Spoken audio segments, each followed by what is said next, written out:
Kerala state service pensioners union Elavanchery unit വാർഷിക പൊതുയോഗം നടത്തി. എലവഞ്ചേരി കരിങ്കുളം സയൻസ് സെന്ററിൽ നടത്തിയ വാർഷിക പൊതുയോഗം കെ ബാബു MLA ഉദ്ഘാടനം ചെയ്തു. യൂണിറ്റ് പ്രസിഡന്റ് വി നരേന്ദ്രൻ അധ്യക്ഷനായി.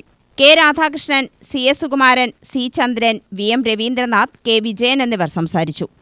സാമൂഹ്യക്ഷേമ പെൻഷൻ കിട്ടുന്ന തുക പോലും ഈ പങ്കാളിത്ത പെൻഷൻകാർക്ക് ഇല്ല എന്നുള്ളതാണ്.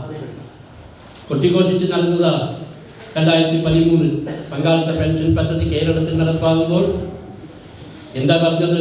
അന്ന് ഉണ്ടായിരുന്ന ആളുകൾ, അന്നത്തെ ഭരണകക്ഷികൾ, ഭരണക്കാരോടുള്ള ആനുകൂല്യമുള്ള കക്ഷികൾ ഒക്കെ പറഞ്ഞത് ഒരുപാട് വലിയ സംഖ്യ നിങ്ങളുടെ കയ്യിൽ കിട്ടാൻ പോകുമെന്നാണ് പറഞ്ഞത്.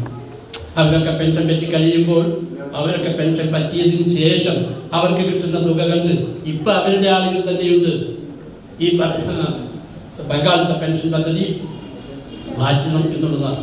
ആ പങ്കാളിത്ത പെൻഷൻ പദ്ധതി മാറ്റുന്നതിൻ്റെ ഭാഗമായാണ് ഇപ്പം അറിയാം അത് പല രൂപത്തിൽ വരിക.